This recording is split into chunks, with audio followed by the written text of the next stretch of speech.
Bengisebenza eShoprite eMaboneng, so ngaxoshwa emsebenzini ngoba kade ngingafuni ukuthi umphathi ngilale naye. Ubelokhu ekhuluma ethi kanjena ena ufuna singagqoka amabhuluku emsebenzini, ufuna sigqoke iketi asigibelise phezulu esasifaka amaplastiki phezulu khona ezokwazi ukuma ngaphansi esibuke kahle ngaphansi, nanokuthi esipakise isitoko efuna khona sisofola bese buka izinqa kuthina. Sekufika nini la khona sekakuvezela khona ukuthi ngempela vele ufuna ukuthi alale nawe? Wangitshela ngawo uJanuwari, wangitshela ukuthi waqala ngibuza ukuthi ngihlala kuphi, ngamtshela.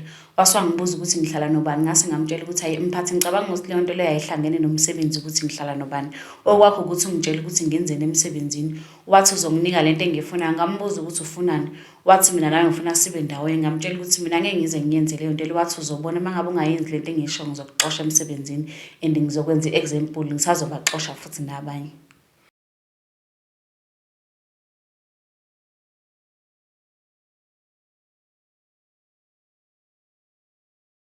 Ngibingelela ngiphinde ngamukele ohlelweni lwethu Untold Stories ngaphansi kwe-channel yethu iRumomonga TV. Bekule emakhaya siphinde sabuya namhlanje siniphathele usisi wethu onodaba akafisa ukudlulisela lona. Njengoba nazi ukuthi lathina ohlelweni lethu sisuke sibheka iy'nkinga zabantu, iy'nkinga ababhekane nazo ngenhloso yokuthi abantu besizeke. Sisi wami unjani? Ngiyaphila kanjani? Ngiyaphila sisi wami bengisacela ubingelele nje ababukeli emakhaya uzisho nanokuthi ubani. Ngiyanibingelela nonke enibukela le channel. Igama lami nguLindelo Ngubane ngowasemsinga. Okay sisi, ulokhunja udaba lakho selitholile lethama usibhalela. Mhlawumbe nje besicela uvezele ababukeli emakhaya ukuthi yiphi inkinga owabhekana nayo.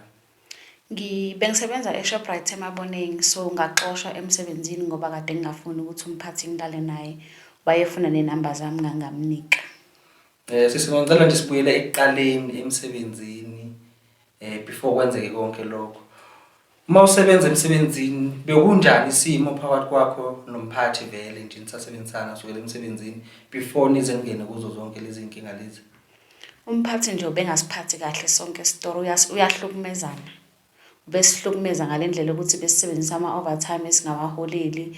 Mengabe ekutshele into ifuna manje sathi ubamba lokhu kumele ukuthi wenze lokhu, akutshele the way useless ngakhona phambi kwama-customer. So lento leyo ungasho ukuthi bekayenza kini nonke abasebenzi noma into ebeyibhekisa nje kuwe eqondene nawe? Unama-favorites wakhe emsebenzini. Wona yonke into uyenza ngendlela? Ama-overtime uyakhona ukuthi bona babhadalele? I don't think ukuthi babhadalela ama-overtime. Laba kangabafuni njengathi uyasebenzisa ama-overtime, but ama-favorites wakhe ayashayisa makumele ukuthi ashayise. Kambe uthe uShoprite lokhu usebenzela kuphi? Use-Jewel City eMaboneng. Sisi iyiphi into noma icala okwaba nalo noma into eyenzeka lethama usesemsebenzini phakathi kwakho nomphathi before nje kuze kuqale yonke lento lesi efuna ukulala nawe kuze kufika la khona usuxoshwa? Angikaze nje ngize ngibe nalo icala emsebenzini. So yena ibebonisa kodwa ukuthi unenkinga nawe kodwa ayikho into usakwayenze wrong emsebenzini? Ubebonisa ukuthi unenkinga nami ngoba ngeyosuku aqala ngalokufika ngesikhathi kushintshe management. Wathi maye ngibuza ukuthi ngubani igama lami, ngamtshela ukuthi nguLindelo. Wathi kanti uwe lo delelayo sengizwile ngawe. So umphathi into evelayo umphathi ufike vele emsebenzini esazi ngawe? Ngicabanga ukuthi ubesetsheliwe ngami ukuthi angazi ukuthi ubetshele ubani. Kulo mphathi lo wa before yena afike nike naxabaxabana naye noma kuye kwaba khona into nangabona ngasolinye? No, labaphathi besisebenza nabo before asikaze sixabane nabo futhi bebesisebenzisa kahle. Okay sisi, ngicabanga ukuthi ngoba uveza ukuthi unama-favorites wakhe, iziphi ezinye izinto mhlambe ozakwena bebenokucomplaina ngazo ngayo umphathi wenu? Indlela asithethisa ngayo nendlela asisebenzisa ngayo, sifukuza ngalendlela ukuthi sometimes uze ngavumelani ukuthi uhambe uye lunchini thina samantombazane senza umsebenzi wabafana. Kuqala nini la khona sekafuna khona ukulala nawe? Ngoba uyaveza ukuthi beningabantu vele abangazwani. So ufika kanjani kuwe mase efuna ukulala nawe? Ubelokhu ekhuluma ethi kanjena ena ufuna singagqoka amabhuluku emsebenzini, ufuna sigqoke iketi asigibelise phezulu esasifaka amaplastiki phezulu khona ezokwazi ukuma ngaphansi esibuke kahle ngaphansi, nanokuthi esipakise isitoko efuna khona sisofola bese buka izinqa kuthina. So lento lena yokufaka igate bekwenza ebekwenza kuwe noma ebekwenza kubo bonke abantu besifazane abasebenza esitolo? Angeke ngize ngibe naye show kwabanye ngoba ubekhuluma mangabe efika kuwena ekutshela ukuthi angifuni lento yakho ukuthi ugqoke ibhuluku emsebenzini. Enze as if ibhuluku lelo ligqokele li-wrong libe lingekho wrong ngalutho. So uqale nini ukuyibona lento le yokuthi ngoba ifuna ukuthi nifake igate engafuni ukuthi nifake amabhulukwe kungenxa yokuthi kukhona nomkhohlakala nakho afuna ukubona kini njengabantu besifazane nisemsebenzini?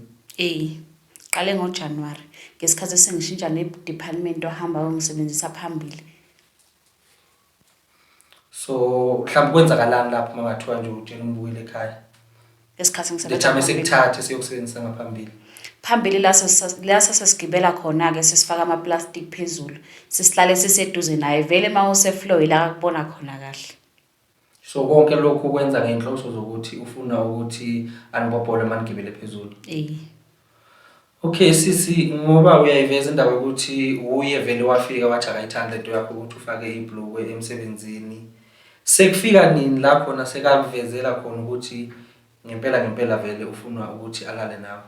Wangitshela ngawo uJanuary, wangitshela ukuthi waqala ngibuza ukuthi ngihlala kuphi ngamtshela.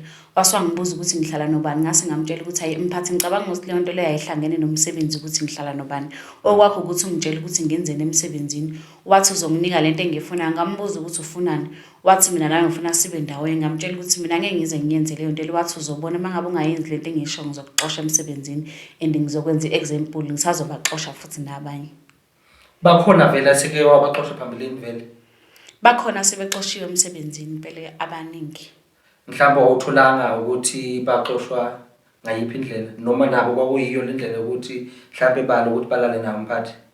Abanye anginayo isho ngayo kodwa abanye engizwa la kasuka khona bathi nami wayengishela wangixosha emsebenzini ngoba ngingafuni ukulala naye. Sisiwami ngicabanga ukuthi asisekho isidingo sokuthi umphathi wakho simfihle noma simvikele ngenxa yezinto asezenzile. Ubani umphathi wakho wakuphi? uSipho Gasa ukuthi anginayo isho ukuthi wakuphi kodwa yena uthi waseThekwini.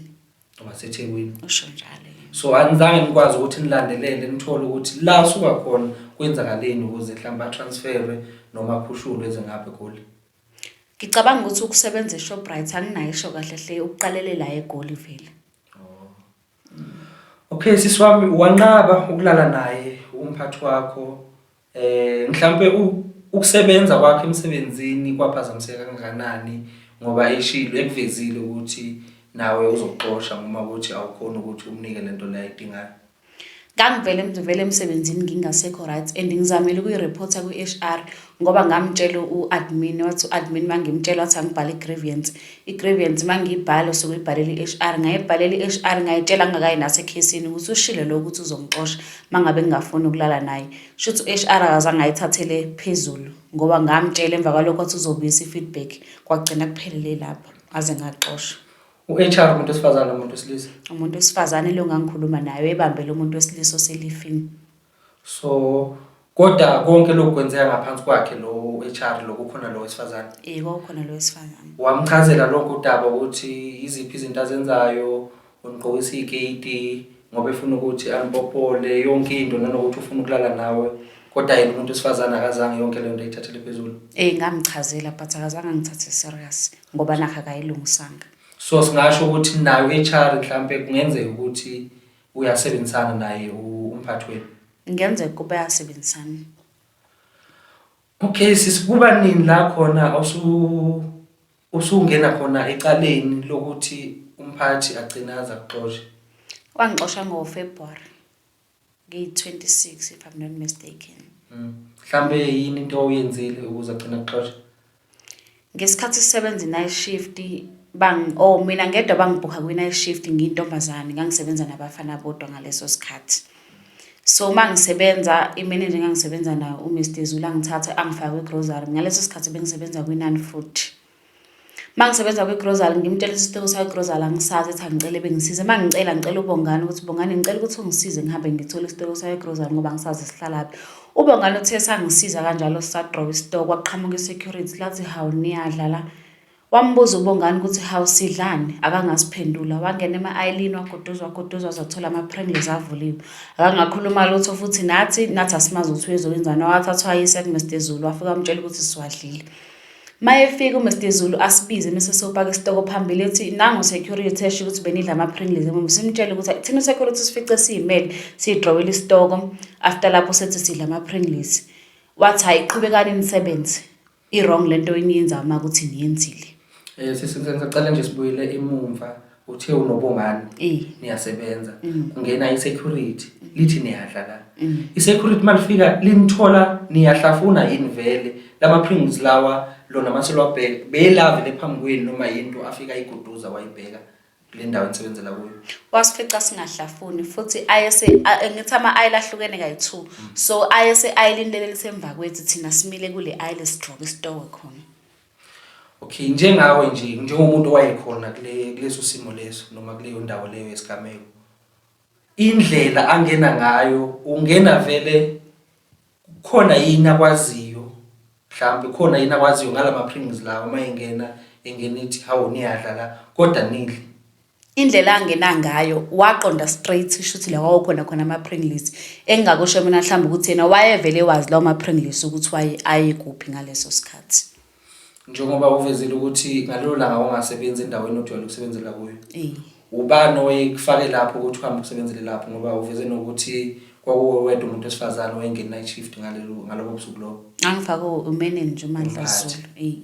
So singasola ukuthi mhlambe uyu manager wayenze konke lokho. Mhlambe babe ixoxile ukuthi lo wasimfakeni night shift then sizobeka ukuthi nokuthi nimbook endaweni ukuthi after lapho kuzobe sekwenzeka kanje bese siyamxosha. Okay, nangena ecaleni natholakala nisecaleni noBongani. Basibhalisa ama-charges sobabili noBongani basayinisa ama-charges awasayina ke ngoba bathe Shoprite if kukuthi ama-charges awasayini ukhona noma ukho wasayinile noma wasayinanga icase izohlala. Ngicela nje ke i-union nayo enisebenzayo njengabasebenzi bakhona lapha eShoprite. Sinayo isakhawo. Nike nazama yini ukuxhumana nawo ukuthi kwazi ukuthi inimele kulo lonke leli cala. Ngizamela ukuxhumana nabantu basesakhawo kade sengixoshiwe emsebenzini. Ngaya kade sengile CCMA ngiyovula icase. Wayengathatheli phezulu udaba lweni. Wayengathatheli phezulu vele nje isakhawo iyasebenzisana noShoprite. Kodwa niyakhokha njalo kulo nyaka. Iyakhokhwa njalo month end. La wasayina nasayina nobabili noBongani lona nisebenzisana naye langena icala lathethwa. Icala emalithethwa lathethwa ngayiphi indlela? Kwangena mina ngedwa case kaBongani ayingenanga kwaze kube kuphuma ama results ami mina ngiyaxosha uBongani ngakenziwa lutho agcina ngokusayina ama charges phela. Asingenanga kanye case nomunye wasayina ama charges akhe nomunye wasayina wakhe nami ngangena ngawami yena kangangena kuBongani ecase. Kodwa nenza into eyodwa nitholale nama-Pringles kwathiwa niyadla. Senza into eyodwa kuthiwa senza into eyodwa. Mawuzama ukuthola noma ukulandelela kungani uBongani yena engasekho ecaleni? Hayi mina angazi ngoba emva kokuthi mina sengile CCMA uBongani kwafika iHR ne-store manager ne-admin bamvalele officeini bamtshela ukuthi kanjena ena akavumi ukuthi mina ngidlile khona ama-charges akhe bezowadropa. Akangavuma uBongani bathi bazowashintsha ama-charges akhe bethi ubegadele mina ngampela futhi bawashintsha ama-charges bamnikeza iwarning ya 12 months mina sengixoshiwe. Ubukhona yini ukuxhumana phakathi kwakho noBongani? Mhlawumbe khona sakakuveza ukuthi nokwenzeka kanje njengamanje. Ubengitshela njalo uma kukhona into abayishoyo kuyena noma into abayenzayo kuyini. Nayo leyo ukuthi bambona yena bathi angeke beze bamxoshe if uyavuma. Wangitshela. Kuba nini la khona esevuma khona vele icala? uBongani akazange ezevuma washo nje ukuthi asikwenzanga thina lokho sinolindi. So ubufakazi bokuthi bagcine wena bekuthole usecaleni uwedwa bukhona yini noma mhlawumbe kwa-check kwama-CCTV kwamakhamera yonke into ukuthi kutholakala ukuthi ngempela ubudla vele esitolo? Hayi abukho ngoba namakhamera khona esitoro sawabona ngelanga lecase yami sawabuka sonke akukho la kuvela khona kusidla kuvela la sidrowela khona isitoko nje sihamba siyosipaka.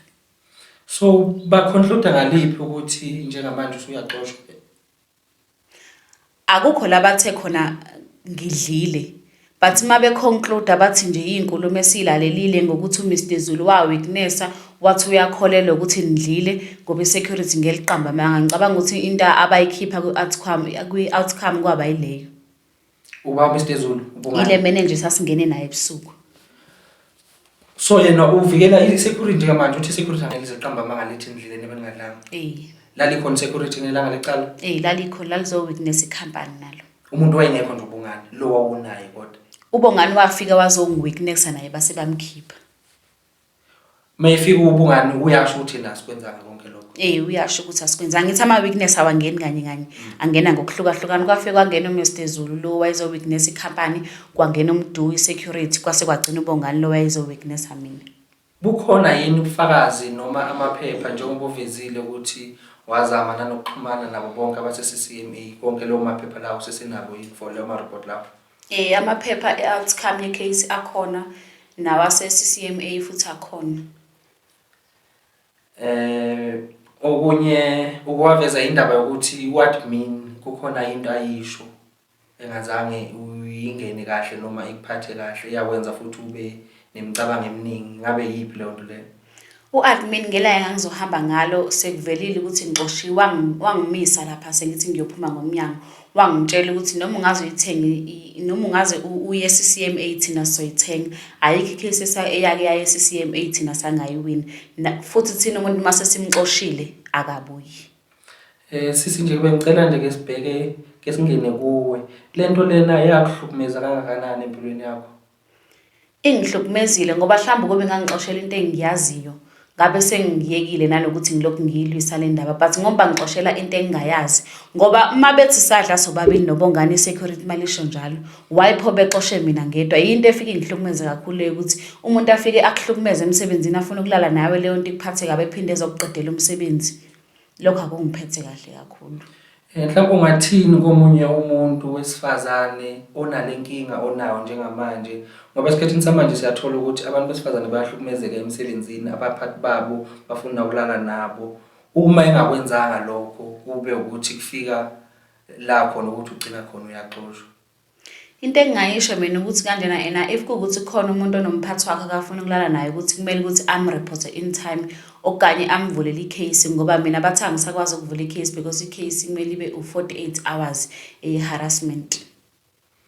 Alright siswami siyabonga kakhulu sisi ukuthi ube nathi la kwaRumomonga TV nanokuthi ube naso isibindi sokuthi ukwazi ukusukuma ngoba siyakholelwa ukuthi lokho akusizwe nakuphela kodwa kusiza abanye abantu abaningi emhlabeni wonke ukuthi bazi njengoba uvezile ukuthi umuntu kuyasiza ukuthi asheshe avule icala kusenesikhathi.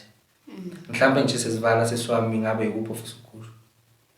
Into engayisho nje ukuthi sengizizwa ngingekho safe noma ngiphumela ngaphandle vele khona abakhuluma kubona ukuthi bazoqeda ngami so noma ngabe yini eyenzakalayo kumina kumele ukuthi kwaziwe ukuthi ibona. So sekunokuthi manje uyasabseka ukuthi ungenzeka ukuthi ulimali? Basho njalo. Alright siswami siyabonga kakhulu sisi ukuthi sibe nawe namhlanje babukele emakhaya sesivala nje sicela ungasubscribe cindezele notification button ukuze ngaso sonke isikhathi masifaka ama video ikwazi ukuthi notify. Siyabonga.